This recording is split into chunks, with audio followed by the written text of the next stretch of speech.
sebelum kesini. Belum kita tuh. Ini saya mau tanya, ilmunya Jawa Timur apa ini?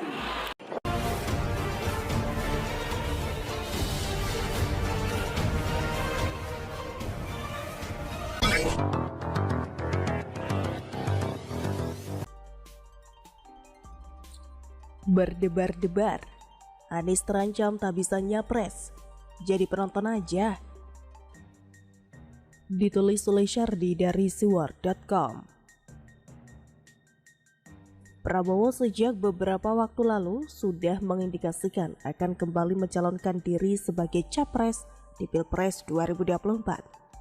Bukti keseriusan Prabowo mulai terlihat saat Gerindra dan PKB resmi mendeklarasikan koalisi di Pilpres 2024. Koalisi Gerindra dan PKB secara langsung dideklarasikan oleh Prabowo selaku Ketua Umum Gerindra atau Ketua Umum PKB Muhaimin Iskandar atau Caimin Sabtu kemarin.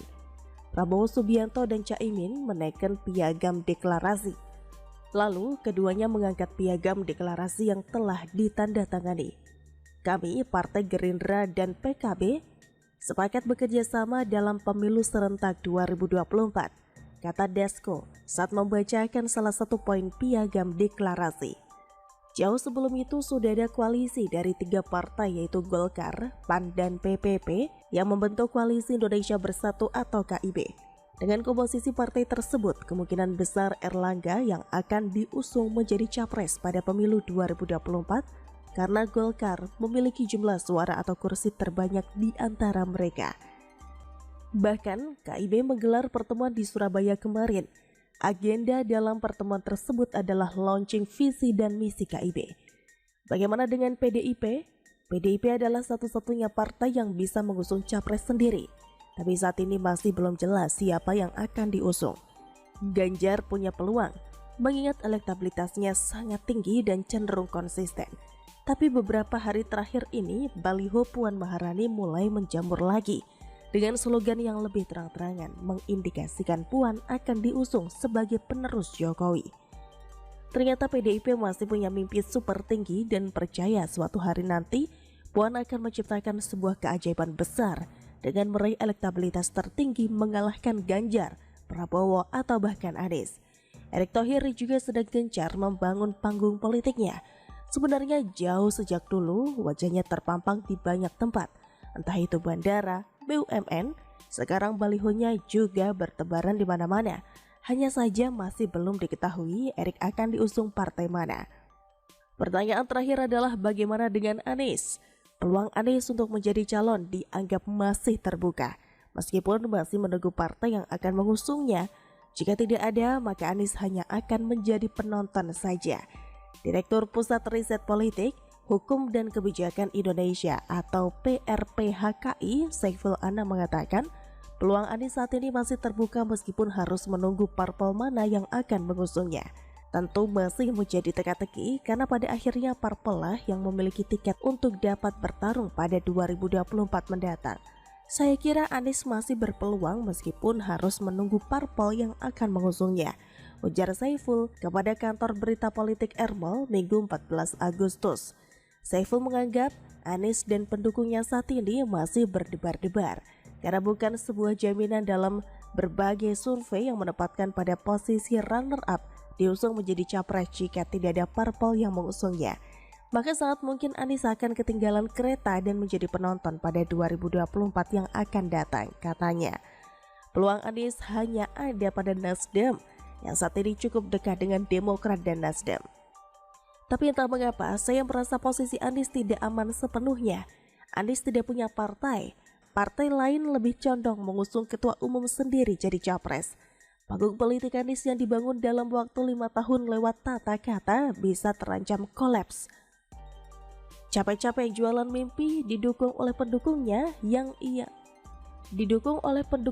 fanatik serta jungkir balik membanggakan JIS dan Formula E terancam sia-sia. Semua itu tentu bisa membuat Anies dan pendukungnya berdebar-debar menunggu dalam ketidakpastian. Masa jabatan Anies tinggal 2 bulan lagi. Setelah itu akan ada momen vakum di mana dia tidak akan maksimal mempromosikan dirinya. Apalagi kalau sampai melewatkan Pilpres 2024, maka Anies tamat. Tidak usah mimpi ikut pemilu lagi. Memang sebaiknya Anies jadi penonton saja, karena memang lebih cocok jadi komentator. Dia lebih lihai menggunakan kata-kata ketimbang bekerja. Bersamaan dengan Anies, nasib AHY pun masih belum cerah. Dua orang ini bermimpi jadi pemimpin. Jadi kalaupun diusul, kemungkinan duet Anies AHY yang akan terjadi. Itu pun dengan syarat Nasdem, Demokrat dan PKS bersatu. Tapi kalau gagal, dua-duanya hanya bisa duduk di pojokan sambil gigit jari. Anies hanya tinggal satu peluang lagi. Bagaimana menurut Anda? Polisi menyebut saat ini sudah menerima pengajuan permohonan penangguhan penahanan Roy Suryo. Namun keputusan pemberian penangguhan penahanan adalah wewenang penyidik. Diketahui mantan Menpora Roy Suryo ditetapkan sebagai tersangka dan saat ini ditahan terkait kasus dugaan penistaan agama Mim Stupa Borobudur.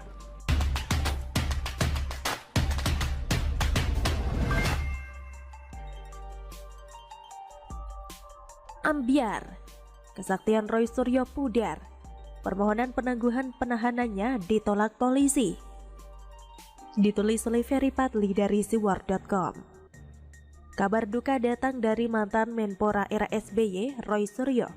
Baru-baru ini Polda Metro Jaya menolak permohonan penangguhan penahanan atas dirinya. Dengan demikian ia bakal menjadi penghuni ruang tahanan hingga disidangkan mendatang. Dan kalau seandainya majelis hakim tidak memvonisnya bebas, ia akan semakin lama lagi menjadi Bang Napi. Semoga saja Om Roy ini gak ditahan di ruangan yang sama dengan mantan Kadif Hubinter Mabes Polri, Napoleon Bonaparte, karena takutnya nanti dia digebukin oleh mantan perwira tinggi Polri tersebut. Kita tahu sendiri bahwa Napoleon kan anti banget sama yang namanya penista agama. Salah seorang tersangka penista agama yang pernah menjadi korban penganiayaannya adalah MKC. Si Roy ini mulai mendekam di rutan Polda Metro Jaya pada 5 Agustus 2022 lalu. Dan keesokan harinya tim kuasa hukumnya langsung mengajukan surat permohonan penangguhan penahanan atau menjadi tahanan kota saja dengan alasan sakit. Ngomongnya sih sakit ya, tapi ketika menghirup udara bebas malah cekikikan bareng bestinya sesama pecinta mobil Mercy tua. Persis seperti orang yang gak ada salah sama sekali, padahal menyandang status sebagai tersangka penista agama. Mana polisi mau percaya lagi sama Om Roy? Ditahan dan permohonan penangguhan penahanannya ditolak ini pula menjadi tanda kalau kesaktian pemilik nama panjang Kanjeng Raden Mas Tumenggung Roy Suryonoto di Projo itu memang sudah hilang atau sudah tidak ada lagi. Ia sekarang seperti Samson Betawi yang bulu ketiaknya dicukur habis saja. Kesaktian serta kekuatannya pun sudah mendadak hilang. Beda dengan dulu yang bisa dibilang Roy ini kebal hukum alias licin. Bayangkan saja, ribuan lebih aset Kementerian